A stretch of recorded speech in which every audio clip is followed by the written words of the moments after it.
اعوذ باللہ من الشیطان الرجیم بسم اللہ الرحمن الرحیم وقال اللہ تعالیٰ فی القرآن المجید الہاکم التکاثر حتی زرتم المقابر۔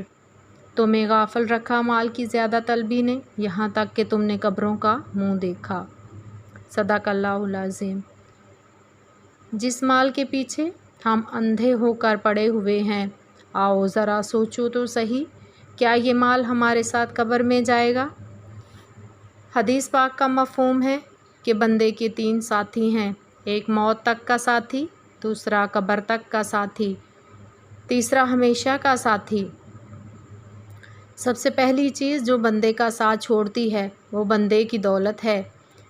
جیسے بندے کا انتقال ہوتا ہے تو جائیداد کا بھی انتقال ہو جاتا ہے۔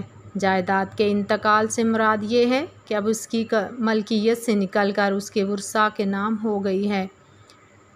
یہاں تک کہ مردے کی گھڑی بھی اتار لیتے ہیں، اس کے تو کپڑے بھی اتار لیتے ہیں، اب یہ اشیاء اس کے کس کام کی؟ اگر ان کی گٹھڑی بنا کر قبر میں بھی لے جائے تو یہ ایسی کرنسی ہے جو قبر میں چلتی ہی نہیں، وہاں تو کرنسی چلتی ہے صرف نیکیوں والی۔ اگر دولت کی کرنسی قبر میں چلنے والی ہوتی تو بادشاہ قبروں میں خزانے لے کر جاتے۔ سب سے پہلے بندے کی دولت بندے کا ساتھ چھوڑتی ہے۔ دوسرا ساتھی جو قبر تک کا ساتھی ہے وہی بندے کے رشتہ دار، دوست، احباب وغیرہ۔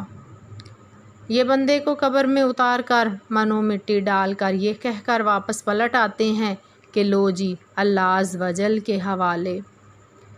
ان میں وہ لوگ بھی شامل ہیں جو کہتے تھے ہم تیرے بغیر زندہ نہیں رہ سکتے تھے، مر جائیں گے، مگر چند دن بعد ہی کھانا پینا، عیاشی اور رنگ رلیاں شروع ہو جاتی ہیں، نام بھول جاتے ہیں، شکلیں تک بھول جاتے ہیں۔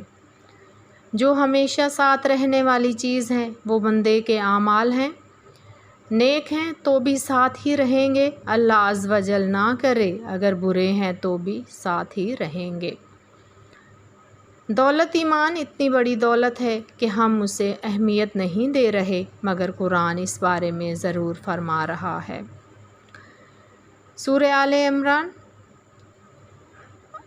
اللہ تعالیٰ نے ارشاد فرمایا ان الذین کفروا وماتوا وہم کفار فلن یقبل من احدہم ملء الارض ذہبا ولا افتدی بہ اولئک لہم عذاب علیم وما لہم من الناصرین۔ وہ جو کافر ہوئے اور کافر ہی مرے، ان میں سے کسی سے زمین بھر سونا ہرگز قبول نہ کیا جائے گا اگرچہ اپنی خلاصی کو دے، ان کے لیے دردناک عذاب ہے اور ان کا کوئی یار نہیں۔ یعنی وہ بندہ جس کا انتقال اس حالت میں ہوا کہ وہ کروڑوں اربوں کا مالک ہے اور وہ کفر کی حالت میں مر گیا تو اس کا کوئی فائدہ نہیں، اور اگر ایک بندہ ایک پائی بھی نہیں رکھتا مگر دولت ایمان سے مالا مال ہے، اس کا انتقال اسی حالت میں ہوا، سمجھو سب کچھ ساتھ لے کر چلا گیا۔ جو لوگ ایمان کو چند ٹکوں کی خاطر بیچ رہے ہیں کہ میں وہ ہوں، میں فلاں ہوں، میری زکوٰۃ نہ کاٹنا، میں وہ ہوں، اس طرح کی باتیں کرتے ہیں، ان کے لیے لمحہ فکریہ ہے۔ گھر والے بھی باخوشی اس سے باہر بھیج رہے ہیں کہ چلو صندوق بھر پیسے بھیجے گا، مگر یہ پتہ نہیں کہ آخر خود صندوق میں بند ہو کر نہ آ جائے۔ اگر ہمارے محلے میں ایک وہ بندہ جس سے ہمیں محبت نہیں وہ چلا جائے، اس کے جانے کا ہمیں افسوس نہیں ہوگا، مگر اس کے برعکس ایک وہ بندہ جس سے ہمیں بے پناہ محبت ہے وہ چلا جائے تو ہمیں بہت افسوس ہوگا۔ اب آپ خود ہی سمجھ جائیں کہ اگر دولت سے محبت زیادہ ہے تو موت کے وقت دولت کا چھن جانا نظر آتا ہے تو بہت افسوس ہوتا ہے، اور یہی نزاع کی تکلیف کا باعث بنتا ہے، اور اگر اسلام سے محبت نہ ہوئی تو اس کے چھن جانے کا افسوس بھی نہ ہوگا اور احساس بھی نہ ہوگا۔ اللہ تعالی ہمیں محفوظ رکھے۔ اگر ایمان ہے تو فائدہ ہے، اگر ایمان نہیں تو کچھ بھی نہیں۔ ہمیں دولت کو اتنی اہمیت نہیں دینی چاہیے سب سے پہلی اہمیت دین اسلام کو دینی چاہیے۔ اسلام ہی آخرت کی کامیابی کی دلیل ہے۔ نمرود اور قارون کی دولت ان کے کام نہ آ سکی۔ اس دولت کی ہرس میں مبتلا ہو کر ایمان جیسی لازوال دولت کو کھونا نہیں چاہیے۔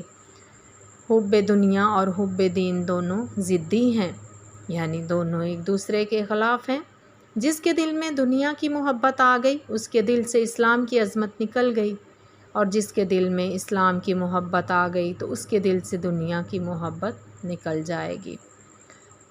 جس طرح ایک میان میں دو تلواریں نہیں آ سکتیں، اسی طرح ایک دل میں یہ دونوں چیزیں جمع نہیں ہو سکتی۔ وما علینا